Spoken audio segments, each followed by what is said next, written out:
ପିଲାମାନେ ପୂର୍ବ ଅଧ୍ୟାୟ ମାନଙ୍କରେ ଆମେ ଦ୍ୱୈତ ବିସ୍ଥାପନ ପ୍ରତିକ୍ରିୟା ପର୍ଯ୍ୟନ୍ତ ପଢ଼ି ସାରିଛେ।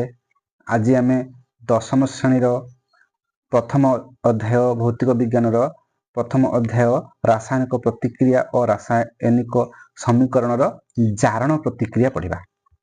କ'ଣ ପଢ଼ିବା?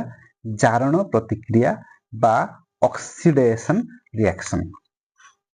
ତାହେଲେ ଆମେ ଜାଣିବା ବର୍ତ୍ତମାନ ଯେ ଜାରଣ ପ୍ରତିକ୍ରିୟା ବା ଅକ୍ସିଡେସନ ରିଆକ୍ସନ କ'ଣ? ନା ରାସାୟନିକ ପ୍ରତିକ୍ରିୟାରେ ବା ରାସାୟନିକ ପ୍ରତିକ୍ରିୟା ସମୟରେ ଯଦି ପ୍ରତିକ୍ରିୟା ସହ ଜଡ଼ିତ ପଦାର୍ଥ ଗୁଡ଼ିକ ଅମ୍ଳଜାନ ଲାଭ କରନ୍ତି ବା ଅମ୍ଳଜାନ ଗ୍ରହଣ କରନ୍ତି କିମ୍ବା ହାଇଡ୍ରୋଜେନ ତ୍ୟାଗ କରିଥାନ୍ତି, ହରାଇଥାନ୍ତି, ସେଭଳି ପ୍ରତିକ୍ରିୟାକୁ ଜାରଣ ପ୍ରତିକ୍ରିୟା କହନ୍ତି। ବୁଝିବା ବର୍ତ୍ତମାନ କ'ଣ କହିଲା ସିଏ? ନା ଯଦି ଗୋଟେ ରାସାୟନିକ ପ୍ରତିକ୍ରିୟା ସମୟରେ ପ୍ରତିକ୍ରିୟା ସହିତ ଜଡ଼ିତ ପଦାର୍ଥ ବା ସିମ୍ପଲ ଭାବରେ କହିଲେ ଆମେ ପଦାର୍ଥଟିଏ ଅମ୍ଳଜାନ ଲାଭ କରେ ବା ଅମ୍ଳଜାନ ଗ୍ରହଣ କରେ ବା ଉଦ୍ଜାନ ବା ହାଇଡ୍ରୋଜେନ ହରାଏ, ସେଭଳି ପ୍ରତିକ୍ରିୟାକୁ ଆମେ ଜାରଣ ପ୍ରତିକ୍ରିୟା କହିବା। ଫର ଏକ୍ସାମ୍ପଲ ଆମେ ଗୋଟେ ଏକ୍ସାମ୍ପଲ ନବା। କ'ଣ ନା ସପୋଜ H2 ଗ୍ୟାସ ଯୁକ୍ତ O2 ଗ୍ୟାସ କ'ଣ ସୃଷ୍ଟି କଲା? ସିଏ H2O ଗ୍ୟାସ ସୃଷ୍ଟି କଲା। ଏହି ରାସାୟନିକ ପ୍ରତିକ୍ରିୟାଟିକୁ ତୁମେ ଲକ୍ଷ୍ୟ କର। ଏହି ରାସାୟନିକ ପ୍ରତିକ୍ରିୟାରେ ତୁମେ କ'ଣ ଲକ୍ଷ୍ୟ କରୁଛ? ଏହି ପ୍ରତିକ୍ରିୟାରେ କ'ଣ ହେଉଛି ନା ଉଦ୍ଜାନ ଗ୍ୟାସ ସହିତ ଅମ୍ଳଜାନ ଗ୍ୟାସ ପ୍ରତିକ୍ରିୟା କରି ଜଳ ସୃଷ୍ଟି କରୁଛି। ତାହେଲେ ଏଠି କ'ଣ ହେଉଛି ଦେଖ, ତୁମେ ଲକ୍ଷ୍ୟ କର ପିଲାମାନେ, ଉଦ୍ଜାନଟା କ'ଣ କରୁଛି ନା ଅମ୍ଳଜାନ ଗ୍ରହଣ କରୁଛି ବା ଅମ୍ଳଜାନ ଲାଭ କରୁଛି, ଦେଇକି ଅମ୍ଳଜାନ ସହିତ ମିଶିକି ସେ କ'ଣ ସୃଷ୍ଟି କରୁଛି? ଏଠି ଜଳ ସୃଷ୍ଟି କରୁଛି। ତାହେଲେ ଏହି ପ୍ରତିକ୍ରିୟାକୁ ଆମେ କ'ଣ କହିପାରିବା? ନା ଏହି ପ୍ରତିକ୍ରିୟାକୁ ଆମେ ଜାରଣ ପ୍ରତିକ୍ରିୟା କହିପାରିବା ବା ଅକ୍ସିଡେସନ ରିଆକ୍ସନ କହିପାରିବା। କାହିଁକି ନା ଏହି ପ୍ରତିକ୍ରିୟାରେ ଉଦ୍ଜାନ ଅମ୍ଳଜାନ ଗ୍ରହଣ କରୁଛି, ଗ୍ରହଣ କରିକି H2O ଉଦ୍ଜାନ ଅମ୍ଳଜାନ ଗ୍ରହଣ କରିକି ଜଳ ବା H2O ହେଉଛି। ବୁଝିଗଲେ? ଦେଖ ଆମେ ଏହାପରେ ଆହୁରି କିଛି ଏକ୍ସାମ୍ପଲ ନବା। ଦେଖ ଏହି ଯେଉଁ ଏକ୍ସାମ୍ପଲ ମାନଙ୍କର ଦେଖ ଉଦାହରଣ ଆହୁରି ନେଉଛେ ଆମେ। ଏଇ ଦେଖ ଏଠି 2 କପ୍ Cu ଯୁକ୍ତ O2 କ'ଣ ସୃଷ୍ଟି ହେଉଛି? କପର ଅକ୍ସାଇଡ CuO। ମନେ ରଖିବ ଏଇଠି ତୁମର ଏଇ ଯେ କପର ଅକ୍ସାଇଡ ରଙ୍ଗ କ'ଣ ହବ ଜାଣିଛ? କଳା। କ'ଣ ହବ? କଳା। ଅର୍ଥ ତୁମେ ଜାଣିଛ ଯେ କପରର ରଙ୍ଗ ହେଉଛି ସୁନେଲି କଲର ବା ବାଦାମୀ କଲର। ଏହି ସୁନେଲି କଲର ବା ବାଦାମୀ କଲର ବିଶିଷ୍ଟ କପରକୁ ଯଦି ତୁମେ କପରର ତାର ଗୋଟେ ନେବା ଯାହା ରଙ୍ଗ ସୁନେଲି କଲର, ଏହି ସୁନେଲି କଲର ବିଶିଷ୍ଟ କପର ତାରକୁ ଯଦି ତୁମେ ନିଆଁରେ ଦେଖାଇବ, ନିଆଁରେ ଦେଖାଇଲେ କ'ଣ ହବ ନା ସେ ଅମ୍ଳଜାନ ସହିତ ପ୍ରତିକ୍ରିୟା କରିବ ନିଆଁରେ, କରିକି ସେ କିଛି ସମୟ ପରେ ସେ କପର ଉପରେ ଏକ କଳା ରଙ୍ଗର ଆସ୍ତରଣ ସୃଷ୍ଟି କରିବ। ଆକ୍ଚୁଆଲି ସେ କଳା ରଙ୍ଗର ଆସ୍ତରଣ କାହିଁକି ସୃଷ୍ଟି ହେଲା? ନା ସେତେବେଳେ କପର ବାୟୁ ସହିତ ପ୍ରତିକ୍ରିୟା କରିକି, ମାନେ ବାୟୁରେ କ'ଣ ଅଛି? ଅମ୍ଳଜାନ ସହିତ ପ୍ରତିକ୍ରିୟା କରିକି କପର ଅକ୍ସାଇଡ ସୃଷ୍ଟି କଲା ଯାହାର ରଙ୍ଗ କଳା। ସେଥିପାଇଁ ସେ କପର ତାର ଉପରେ କଳା ରଙ୍ଗର ଏକ ଆସ୍ତରଣ ସୃଷ୍ଟି ହେଇଗଲା। ତେଣୁ ଏଠି ମଧ୍ୟ କ'ଣ ହେଉଛି? କପର ଅମ୍ଳଜାନ ଗ୍ରହଣ କରୁଛି, ଦେଇକି କପର ଅକ୍ସାଇଡ ହେଉଛି। ତେଣୁ ଏହା ଏକ ଜାରଣ ପ୍ରତିକ୍ରିୟା। ସେମିତି ଦେଖ ମାଗ୍ନେସିୟମ ଯୁକ୍ତ ଅକ୍ସିଜେନ MgO ହେଉଛି, ଅର୍ଥାତ୍ ଏଠି ମାଗ୍ନେସିୟମ ମଧ୍ୟ ଅମ୍ଳଜାନ ଗ୍ରହଣ କରିକି କ'ଣ ହେଉଛି? ନା ମାଗ୍ନେସିୟମ ଅକ୍ସାଇଡ। ଏହା ମଧ୍ୟ ଗୋଟିଏ ଜାରଣ ପ୍ରତିକ୍ରିୟା। ସେମିତି Fe ଯୁକ୍ତ 3O2 କ'ଣ ହେଉଛି? Fe2O3। ଏଠି ମଧ୍ୟ ଆଇରନ୍ ବା ଲୁହା କ'ଣ କରୁଛି? ଅମ୍ଳଜାନ ଗ୍ରହଣ କରୁଛି, ଗ୍ରହଣ କରିକି Fe2O3 ହେଉଛି।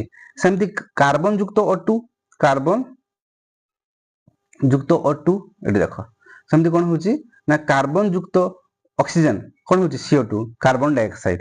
ଏଠି ମଧ୍ୟ କ'ଣ ହେଉଛି? ନା କାର୍ବନ ଅମ୍ଳଜାନ ଗ୍ରହଣ କରିକି କ'ଣ ହେଉଛି? ଜାରଣ ହେଉଛି। ସେମିତି ସଲଫର ଯୁକ୍ତ O2 କ'ଣ ହେଉଛି? SO2। ଏଠି ମଧ୍ୟ ସଲଫର କ'ଣ ହେଉଛି? ନା ଅମ୍ଳଜାନ ଗ୍ରହଣ କରିକି ଜାରଣ ହେଉଛି। ତେଣୁ ଆମେ କ'ଣ କହିଥିଲେ? ଯେଉଁ ପ୍ରତିକ୍ରିୟାରେ ବା ଯେଉଁ ରାସାୟନିକ ପ୍ରତିକ୍ରିୟାରେ ଗୋଟିଏ ରାସାୟନିକ ପଦାର୍ଥ ଅମ୍ଳଜାନ ଗ୍ରହଣ କରେ ବା ଅମ୍ଳଜାନ ଲାଭ କରେ ତାହାକୁ ଆମେ ଜାରଣ ପ୍ରତିକ୍ରିୟା କହିବା। ଏହି ସବୁ ପ୍ରତିକ୍ରିୟା ମାନଙ୍କରେ ତୁମେ କ'ଣ ଲକ୍ଷ୍ୟ କଲ? ନା ଏଠି ଗୋଟିଏ ରାସାୟନିକ ପଦାର୍ଥ ଅମ୍ଳଜାନ ଗ୍ରହଣ କରୁଛି, ତେଣୁ ଏହା ଜାରଣ ହେଉଛି। ବୁଝି ହେଇଛି? ଏଇଠି ଦେଖ ଆମେ ନେକ୍ସଟ ଆସିବା କଣ ବିଜାରଣ ପ୍ରତିକ୍ରିୟା। କଣ ଆସିବା ବିଜାରଣ ପ୍ରତିକ୍ରିୟା। କିନ୍ତୁ ବିଜାରଣ ପ୍ରତିକ୍ରିୟା ଯିବା ପୂର୍ବରୁ ଆମେ ଆଉ କିଛି ଧାରଣା ନେବା।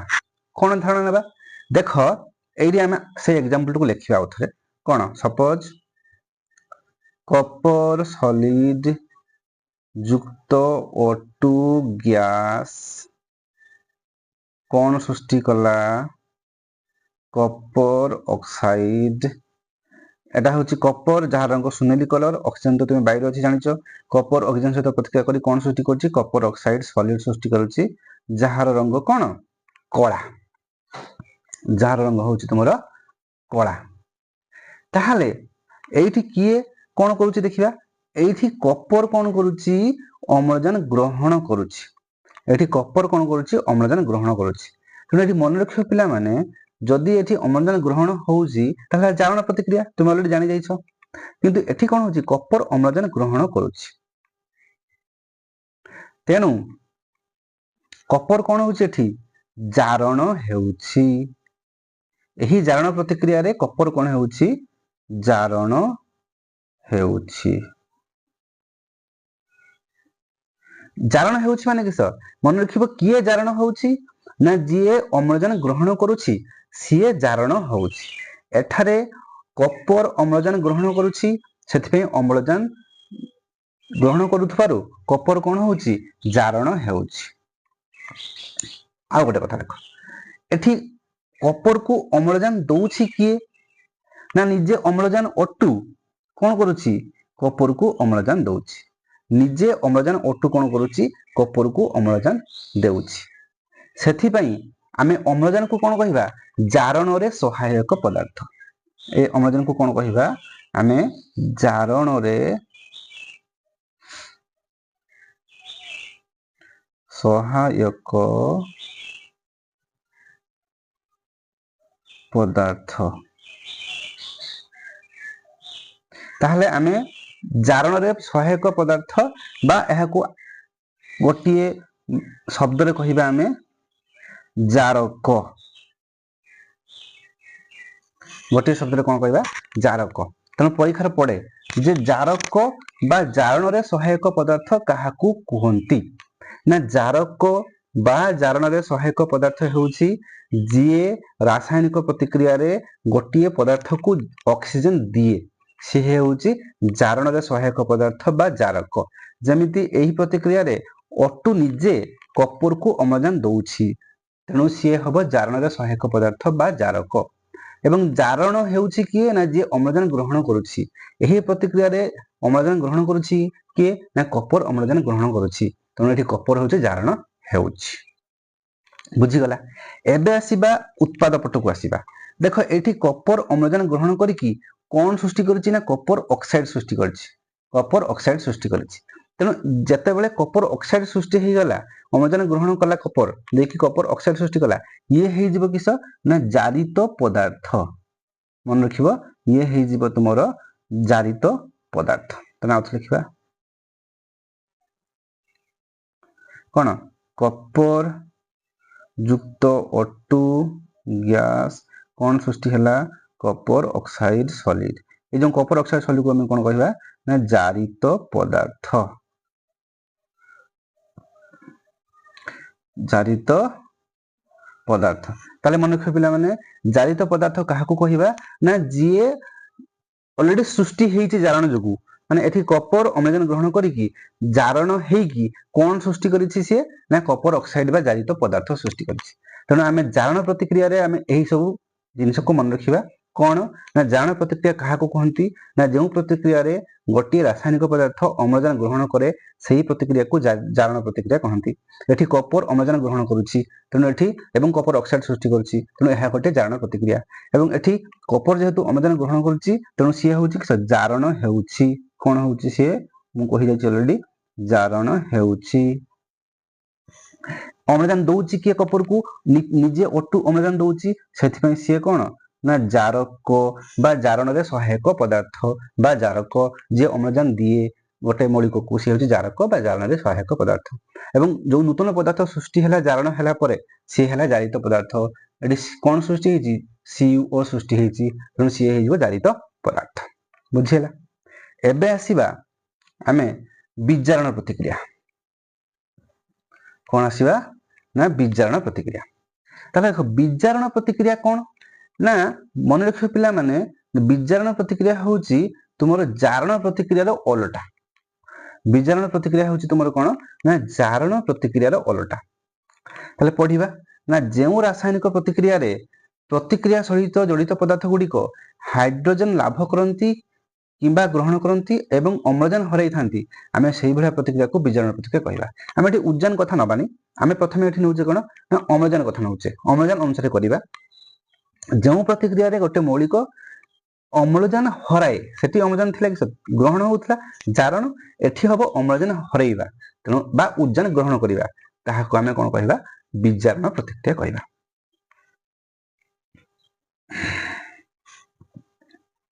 एग्जांपल नबा देखो एग्जांपल देखो एठी गोटे नबा ZnO सॉलिड माने जिंक ऑक्साइड युक्त कार्बन सॉलिड कौन सृष्टि करिवो जिंक सॉलिड युक्त CO युक्त कौन CO गैस। एही प्रतिक्रियाटी को लक्ष्य कर जिंक ऑक्साइड कठिन बा जिंक ऑक्साइड सॉलिड सहित आमे कहा को मिसैबा कार्बन को मिसाइले से कौन सृष्टि करूची ना जिंक सृष्टि करूची एवं कार्बन मोनोऑक्साइड सृष्टि करूची। तले एठी लक्ष्य कर एठी जिंक ऑक्साइड ता कौन करूची कहिलो जिंक हे जाईची माने एठी जिंक ऑक्साइड कौन करूची अम्लजान त्याग करूची। एठी जिंक ऑक्साइड कौन करूची अम्लजान त्याग करूची देखि जिंक होची आ सेही अम्लजान को ग्रहण करूची के सी ग्रहण करिकि CO होची। ताले एही भली प्रतिक्रिया रे कौन होची ना गोटिए मौलिक अम्लजान त्याग करूची बा गोटिए पदार्थ अम्लजान त्याग करूची तेणु एही भली प्रतिक्रिया को आमे विजारण प्रतिक्रिया कहिबा।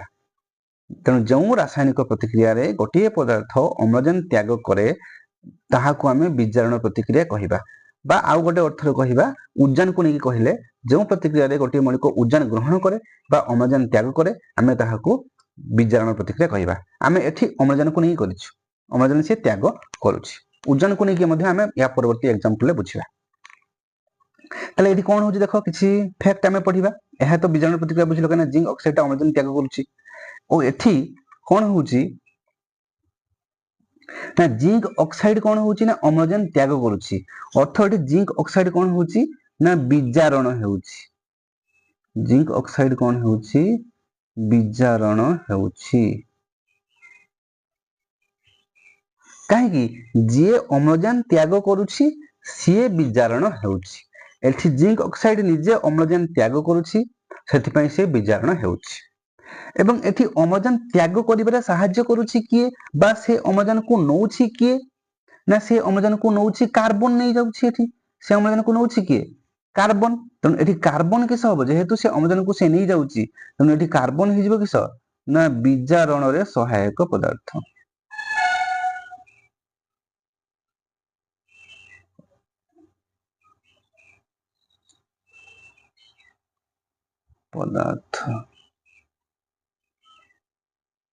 दि कार्बन हि जिवो किस ना विजारण रे सहायक पदार्थ बा ताहा को हमें कोन कहू विजारक ताहा को हमें आउ कोन कहि परिबा ना विजारक।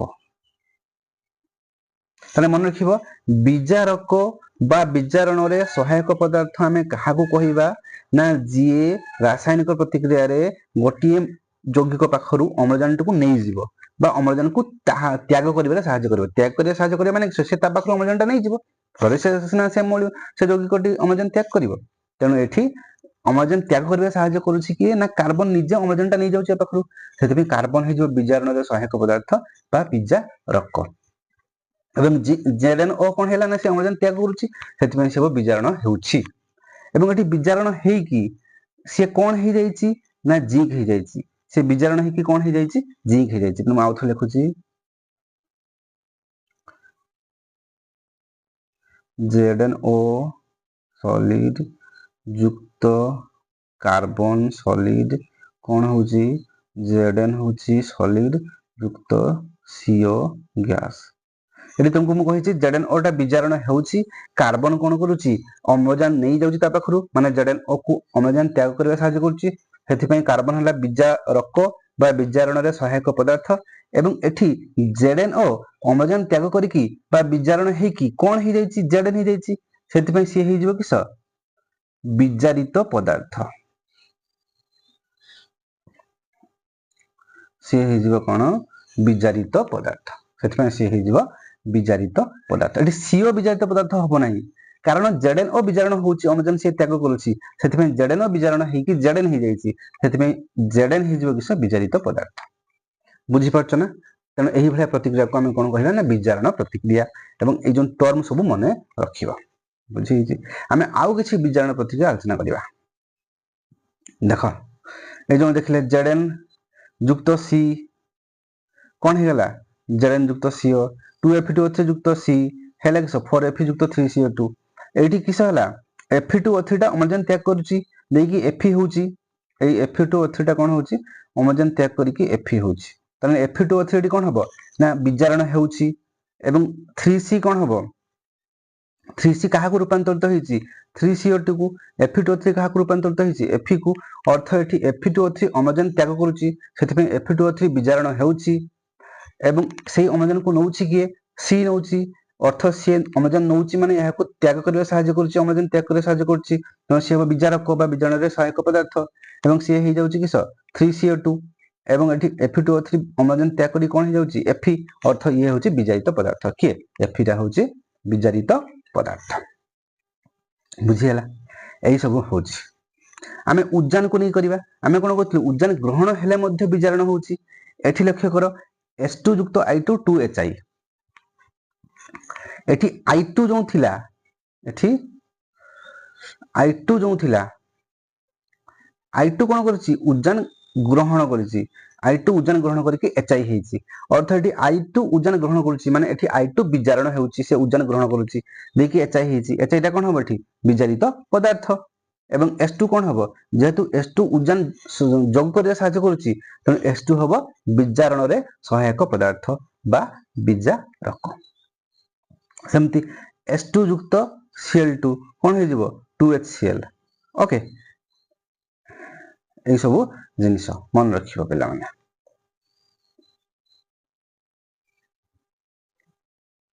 एबे आसीबा जारण विजारण प्रतिक्रिया देखो जारण विजारण प्रतिक्रिया माने कोन ना नामरो बुझी परछो जेउ प्रतिक्रिया रे उभय जारण और विजारण हेउथबो सही प्रतिक्रिया को हमें जारण विजारण प्रतिक्रिया कहिबा जेउ प्रतिक्रिया रे उभय जारण विजारण हेउथबो सही प्रतिक्रिया को हमें कोन कहिबा जारण और विजारण प्रतिक्रिया कहिबा फॉर एग्जांपल हमें एठी गोटे एग्जांपल लगा जारण विजारण पई देखो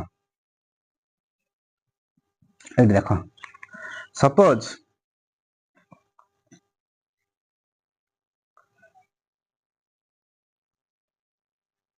Zn solid ZnO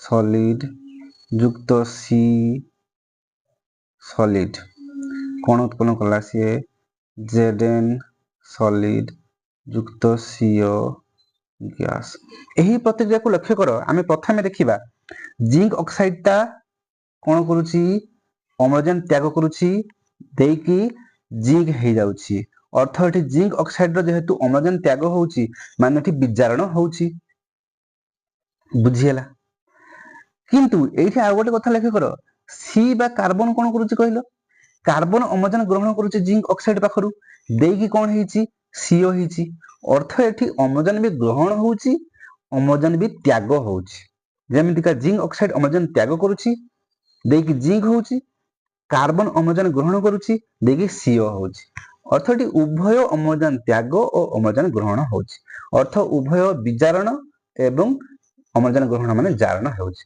त एही भलिया प्रतिक्रिया को हमें कोन कहिबा जेहेतु एठी उभय जारण और विजारण प्रतिक्रिया होउची त एहा को कहिबा जारण विजारण प्रतिक्रिया ଜାରଣ ବିଜାରଣ ପ୍ରତିକ୍ରିୟା ଏହା କହିବା ଜାରଣ ବିଜାରଣ ପ୍ରତିକ୍ରିୟା ବା ଇଂରାଜୀରେ କୁହାଯାଏ ରେଡକ୍ସ ରିଆକ୍ସନ। କ'ଣ କୁହାଯାଏ?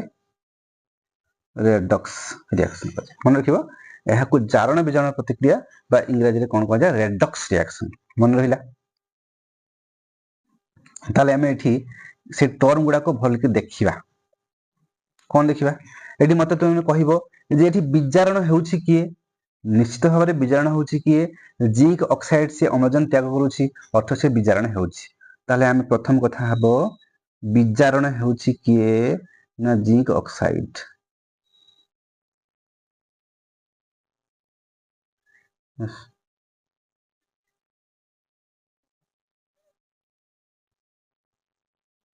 ଏଠି ବିଜାରଣ ହେଉଛି କିଏ? Zinc oxide. କାହିଁକି ବିଜାରଣ ହେଉଛି ବୁଝିଲ ନା? ସେ ଅମ୍ଳଜାନ ତ୍ୟାଗ କରୁଛି ଏବଂ ସେ ଅମ୍ଳଜାନ ତ୍ୟାଗ କରିବାରେ ତାହାକୁ ସାହାଯ୍ୟ କରୁଛି କିଏ? ନା କାର୍ବନ। କାରଣ ତା ପାଖରୁ କାର୍ବନଟା ଅମ୍ଳଜାନ ନେଇଯାଉଛି। ତେଣୁ ଏଠି ବିଜାରଣର ସହାୟକ ପଦାର୍ଥ ବା ବିଜାରକ କିଏ? କାର୍ବନ। ତେଣୁ କାର୍ବନ ହେଇଯିବ କିସ ଏଠି? ବିଜାରଣର ସହାୟକ ପଦାର୍ଥ ବା ବିଜାରକ। ଏବଂ ଏଠି ବିଜାରିତ ପଦାର୍ଥ କିଏ? ZnO ଟା ଅମ୍ଳଜାନ ତ୍ୟାଗ କରିକି କ'ଣ ହେଇଯାଉଛି? Zn ହେଇଯାଉଛି। ତେଣୁ ଏଠି ବିଜାରିତ ପଦାର୍ଥ କିଏ? Zn। ତେଣୁ ଏଠି ହେବ ବିଜାରିତ ପଦାର୍ଥ କିଏ?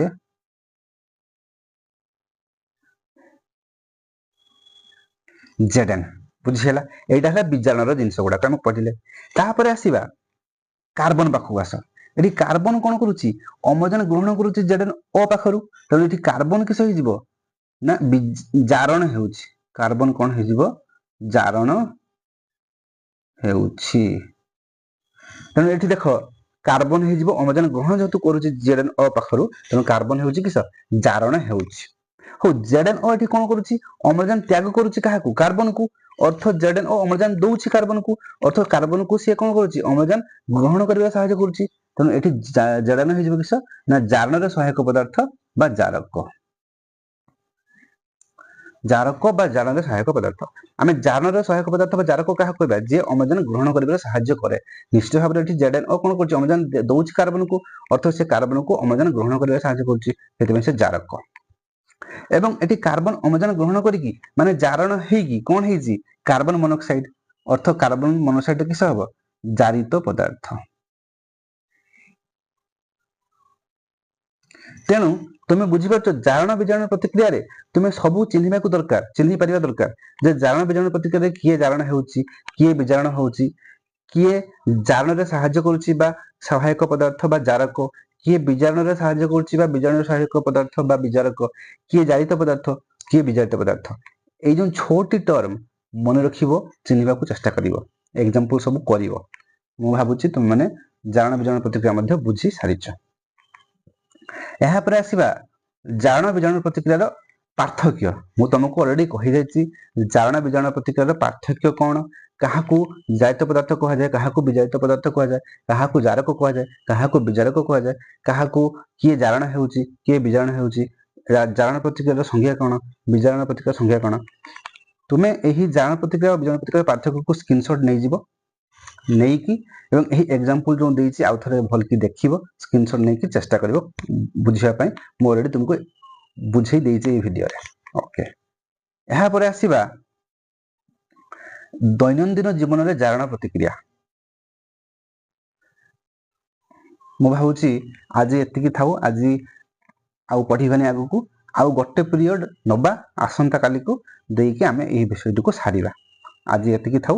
ଆଜି ତାହେଲେ ଆମେ କ'ଣ କ'ଣ ପଢିଲେ ନା ଜାରଣ ପ୍ରତିକ୍ରିୟା କ'ଣ, ବିଜାରଣ ପ୍ରତିକ୍ରିୟା କ'ଣ ଏବଂ ଜାରଣ ବିଜାରଣ ପ୍ରତିକ୍ରିୟା କ'ଣ ଏବଂ ଏହା ସହିତ ଜଡ଼ିତ ସବୁ ଟର୍ମ ଗୁଡ଼ିକ ଏବଂ ଏକ୍ସାମ୍ପଲ ଗୁଡ଼ିକ।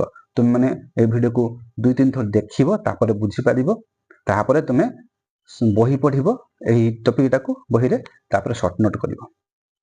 ତାପରେ ଆମେ ଆସନ୍ତା କାଲିକୁ ଦୈନନ୍ଦିନ ଜୀବନରେ ଜାରଣ ପ୍ରତିକ୍ରିୟା ପଢ଼ିବା, ଆଉ କିଛି ପ୍ରଶ୍ନ ଉତ୍ତର ଆଲୋଚନା କରିବା, ହେଲେ ଏ ବିଷୟଟି ତୁମର ସରିବ। ତେଣୁ ଏତିକି ଯେ ସରିଲା, କାଲିକି ଆମେ ପଢ଼ିବା। ଧନ୍ୟବାଦ।